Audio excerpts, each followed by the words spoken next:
dirige maintenant vers les Alpes-Maritimes et on s'arrête entre Cannes et Grasse, dans une commune d'environ 10 000 habitants. Sur le site internet officiel de la commune, donc c'est Mouansartou, on en a parlé tout à l'heure, dans le menu déroulant que je suis allée voir, au même titre que vos services, quand ça s'adresse aux habitants, culture, tourisme, vous trouvez un onglet, exactement comme les autres, alimentation durable. C'est quand même assez original. Autant dire, monsieur le maire adjoint, que c'est un sujet qui vous tient à cœur. Alors je vais essayer brièvement, parce que l'expérience, l'aventure dure maintenant depuis un certain nombre d'années, depuis 2010 je crois. La résumer brièvement pour qu'on passe un petit peu à l'actualité ensuite. Je précise que la commune fournit quotidiennement un millier de repas bio, sans surcoût pour les 10 000 habitants. Dans le cadre de ces actions, nous avons ouvert en 2016 la maison d'éducation à l'alimentation durable. L'acronyme, c'est, je ne sais pas comment on dit. Merde. La merde. Voilà. Pouvez-vous nous présenter la MEAD, c'est comme ça qu'elle s'appelle, et les objectifs de cette maison? Je vais peut-être juste revenir un peu sur la genèse, si vous permettez. Effectivement, au début, sur le projet alimentaire, on s'est occupé du cœur des actions des communes en alimentation, la cantine. Et je pense que dans des périodes de précarité, difficultés sociales et alimentaires, la cantine a un vrai rôle. On l'a vu d'ailleurs dans la fermeture des écoles pendant le Covid, où ça a créé des difficultés à de nombreuses familles. Nous, 97% des enfants mangent à la cantine. Et chacun paye un prix avec le même taux d'effort. Ce taux d'effort sur le quotient familial. Tout le monde fait un effort différent à la hauteur de ce qu'il peut faire. Et en fait, on s'est rendu compte que de bien faire manger les enfants à l'école avait changé beaucoup de choses dans les pratiques alimentaires des familles. Plus de 80% des familles déclaraient avoir modifié les pratiques alimentaires. Avec ce principe, quantité, qualité, respect de l'environnement sont indissociables. Nous, notre cantine, elle est à plus de 90% en produits bruts. Et l'idée, c'est qu'avec les familles, on fasse pareil. Et cuisiner les produits bruts revient beaucoup moins cher. Là aussi, l'enjeu de maîtrise des prix. Cuisiner, ça prend du temps.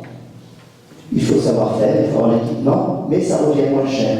Si on prend une carotte, on va manger la carotte, on peut faire des chips avec des pots, on peut faire du pesto avec des feuilles, et du coup, on fait 3 plats avec un produit. Et c'est ça qu'on travaille, nous, à la maison d'éducation et d'alimentation durable. Les études que vous faites, les sondages, les questionnaires que vous récoltez, vous permettent, j'ai vu le dernier entre les mains hier soir, vous avez des résultats, c'est-à-dire que moins de déchets, moins de gaspillage, les régimes alimentaires plus équilibrés. Vous mesurez ça concrètement. Tout à fait. Chez vos habitants, vous pouvez mesurer précisément les évolutions. Alors, peut-être le premier chiffre, 71% des habitants, globalement, ont modifié les pratiques alimentaires. Déclarent modifier les pratiques alimentaires. Moins 30% pour l'ultra transformé, alors ça continue à augmenter au niveau national. On a diminué de 23% la part de consommation de viande. 23% des habitants mangent du bio tous les jours, et même ceux d'épicerie sociale, puisqu'on a un rayon bio assez conséquent sur l'épicerie sociale, diminution du gaspillage alimentaire, etc.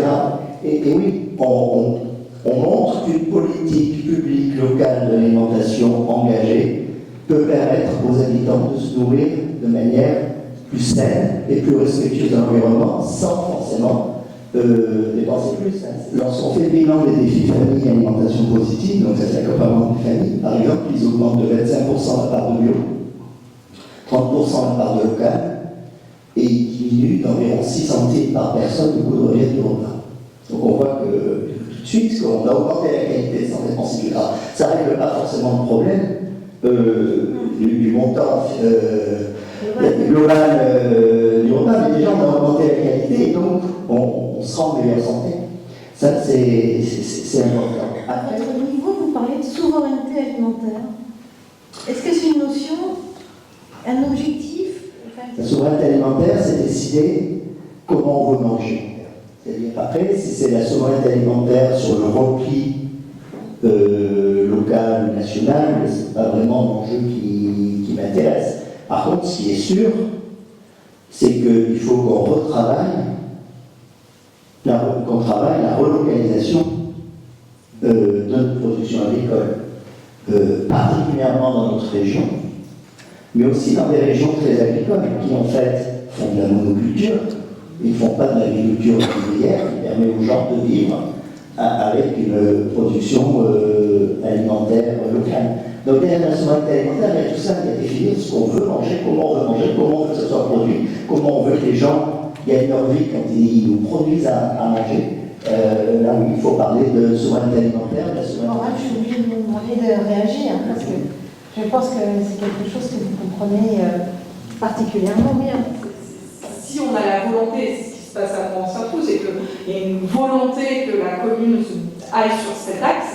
Si la plupart des politiques et de toutes les communes de la région vont dans ce sens, on sera en capacité de nourrir toute notre population comme ça sur notre territoire assez libre. À mon sens, il faut s'en donner les moyens.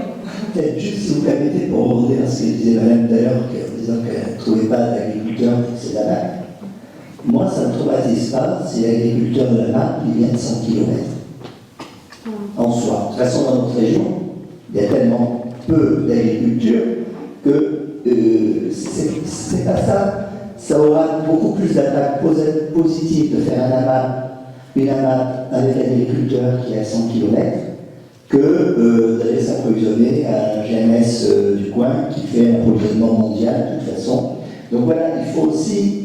Il ne faut pas toujours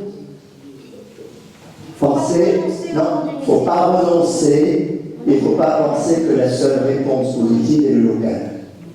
Parce que ça, c'est dépassé. Et d'ailleurs, si le local est en agriculture conventionnelle, il ne vaut mieux pas l'avoir sur son territoire, il vaut mieux que ce soit sur un territoire parce que la pollution de l'air, de la terre, de l'eau pose encore beaucoup d'autres soucis. C'est pour ça qu'on met toujours, nous, le bio en avant. Merci. Avez-vous des questions? C'est sur le plan à Monsanto. J'ai toujours du mal à prononcer. C'est toujours bon.